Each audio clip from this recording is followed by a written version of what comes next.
Hi, I'm Nani. Thanks for stopping by. You've seen the title of the video. I'm going to give you some tips on things that I've done to try to heal my own anxiety. Now, I don't claim to be a professional and I don't have all the answers, but as a 40-something-year-old mom and grandmother, I do want to give some tips on things that I've tried to implement in my own life that have helped lessen the anxiousness that I have felt day to day. So now these are things that I'm still working on some of them, but I've already seen so much improvement just in the little steps that I've made, and I think that is worthy of sharing. So I'm going to start with number one. The number one thing I quit doing or I stopped doing was being available to everyone, specifically to people who drained my energy. For the longest time, I prided myself on just being the person that could be there for whoever needed it, to try to be the shoulder to cry on or person to lean on or just whatever they needed. I felt like that was part of my purpose was to be whatever other people needed from me. And I can tell you that in some cases, there are some people who will drain every ounce of energy out of you if you are that available to them. So that is the one biggest step I think that I've made that has really made a lot of leadway for me in feeling better and not feeling so anxious or full of anxiety. Number two, and I don't know how many people do this, but I've been doing it for years. It seemed to be a way of life for me, but I stopped playing worst case scenarios in my mind. Now, I would go about my day to day and I would busy my way through every day, as many of us do. And then when I'd lay down to sleep at night, and everything was quiet, then all the burdens and problems and anything that could happen would come to my mind. And I would, at the time or through many years, I thought that I had to let these things play out in my mind to the point of exhaustion before I could sleep. But I'm learning, and I have learned, that we do control our thoughts. And when these worst case scenarios, and I'm telling you, these are things that have never happened, and they're probably never going to happen. But I would be so worked up in the bed, in the dark, by myself, with these worst case scenarios playing in my mind, all the emotions and everything running with it. And I've tried to catch myself, which I still do at times. I'll have to catch myself and try to redirect my thinking. And it takes a lot of practice and a lot of attempts, because those invasive thoughts will continue to come until you finally put them to bed, so to speak. But that's number two. Number three is I stopped making excuses for other people's poor behaviors. Now, I've always tried to be understanding. I know that none of us are perfect. You don't get this far in life without making mistakes, and I don't claim to be perfect or innocent, and I don't expect others to be. But when someone portrays a bad behavior or does something that's pretty offensive or hurtful, I've stopped making excuses for them. I used to say, oh, well, they've had a hard life, or oh, they're going through something right now, or whatever I think it may be, just to settle it in my mind and basically excuse their behavior within my own mind. But that does nothing. That does nothing for you, and it does nothing for the person who is behaving poorly towards you or people around you. So I've really tried to stop doing that. Um, Another thing, I've tried to stop expecting things from others. Now, I will say this: the one thing that I do expect is that I'm treated with respect. And if I'm not, I have implemented very strong boundaries to eliminate that contact or that relationship, or at least put this space and distance between myself and whoever it is who is behaving in a way that is unfavorable to them or me. So that is number 4. Uh, yeah. Okay. The next thing I've had to stop doing. Now, this is a big one, and I think so many moms, so many women can relate to this, and men too. Honestly, there's just so many of us, but I stopped putting my needs last. I realized that by trying to take care of everyone and be what everyone else needed, that I was not taking care of myself. And when the time came up that I needed to take care of myself, there was nothing left. There was nothing left of me, that person who's so supportive and encouraging and um, trying to be there for others. I couldn't be that for myself. So I've had to intentionally pull myself back and try to think of my own needs. Now, that's been a big adjustment for me, and it's going to be an adjustment for anyone who's lived their life in a sense of service, so to speak, to other people. We have to make sure we are okay first in order to be able to be of any assistance to anyone else. So that is number, I'm not sure. Okay, so the next one is I've stopped accepting invitations to things that I don't want to go to, or that I don't feel that I can be myself at. Um, Used to, we work all day. Sometimes we work more than 5 days a week. Sometimes it's 6 or 7. And you may have one, maybe 2 days off. And I've had situations where I've been invited to a barbecue and I felt obligated to go because of whose barbecue it was or who all would be there. And I would go and spend 6 to 8 hours at this barbecue and not feel connected to anyone there. And I would look at it in a sense of, dang, like I just spent my whole day off here to please them when I could have been doing so many other things. So I basically stopped accepting invitations to go to things or places or hang out with people that I don't feel connected to, that I just really don't want to go to. Okay, the next thing is I stopped taking phone calls at inconvenient times. I'm pretty sure all of us have been in the shower and tried to take a phone call or in the bathroom for anything, or driving in hectic traffic or whatever. And I don't think we all need to be that available to anyone. We have to deal with what's in front of us first, and that we can always call back. So that's another thing I've done to stop or help soothe some of my anxiousness. Um, Another thing I stopped doing was saying yes to everything that was asked of me. Oh my goodness. There was so much of my life that, for whatever reason, I thought or felt that I needed, if someone asked it of me and I could do it, no matter how difficult it would be, but if I could do it, then I needed to do it. But I have 4 things that I ask myself first now before I answer that. And one is, does this work for me? 2 is, do I have time to do this? 3, do I have the energy to do this? And 4, do I want to do this? And if the answer is no to any of those, I will say no.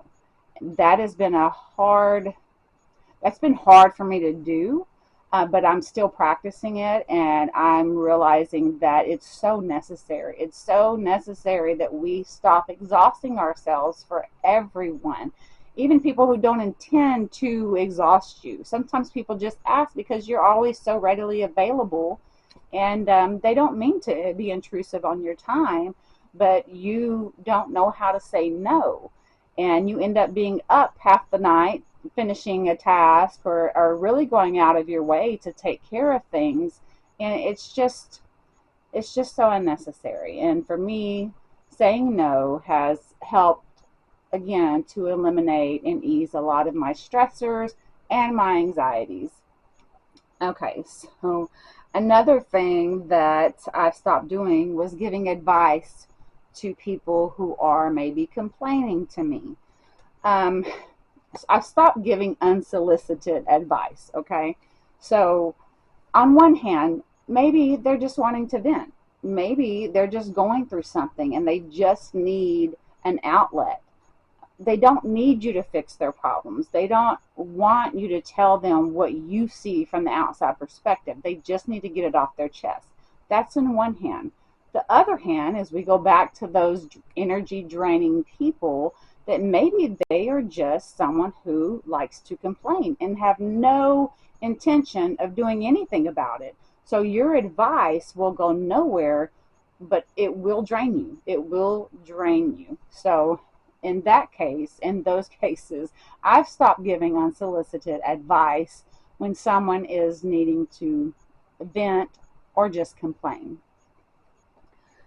Another thing that I've stopped doing, and I'm still working on this one too, is I've stopped talking bad about myself and shaming myself.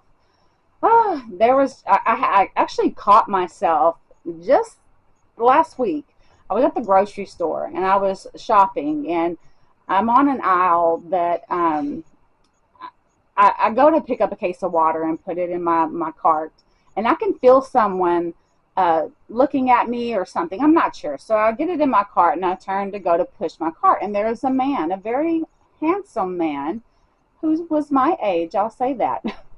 We were coming to pass each other, and I noticed it was him that maybe might have been that I felt that sense of eyes on me. And as we passed, he very politely and gentlemanly said, "How are you doing?" And I said, "Good, how are you?" And we continued to move on. It was just a passing in the grocery store. Nothing to it, okay? But why, as I go about my shopping trip, does my mind shift to a man like that probably wouldn't be interested in me anyway? Now, mind you, I am nowhere near, I have no desire to be in a relationship at this point in life. I have no desire to pursue anyone, and I wouldn't pursue anyone anyways, but that's not even on my radar. But here I am just because a handsome man passed me and asked how my day was or how I was doing, and I thought he was an attractive, well put together man. And here I went directly into why I would not be good enough. So I had to catch myself and remind myself, for one, what are you doing? You don't even want a relationship. You don't want a man. Why? What? Stop. So, anyways, I still have to work on that, and not just in men romantically or any other, just in general. I used to walk past the mirror. I had this long period where I just would not look in the mirror.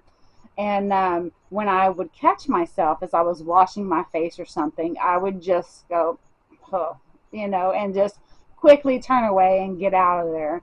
And I've had to stop doing that, and I really try to look at the things that I like about myself, because at the end of the day, I have to like me. I have to love me before I put myself out there for anyone else and expect anyone else to. So that's a big one, and I'm still working on it, but I'm definitely improving, and I think that helps, and I think you should work on that too. Um, the next thing, or another thing, is I stopped the constant need to be busy. For a while there, I felt like any time that was idling or I was still, that it was wasted and unused time. So I would try to be productive and get as much as I could done in every day, and it was exhausting. And I've started really leaning into the quiet moments and enjoying those peaceful times where I have nothing to do.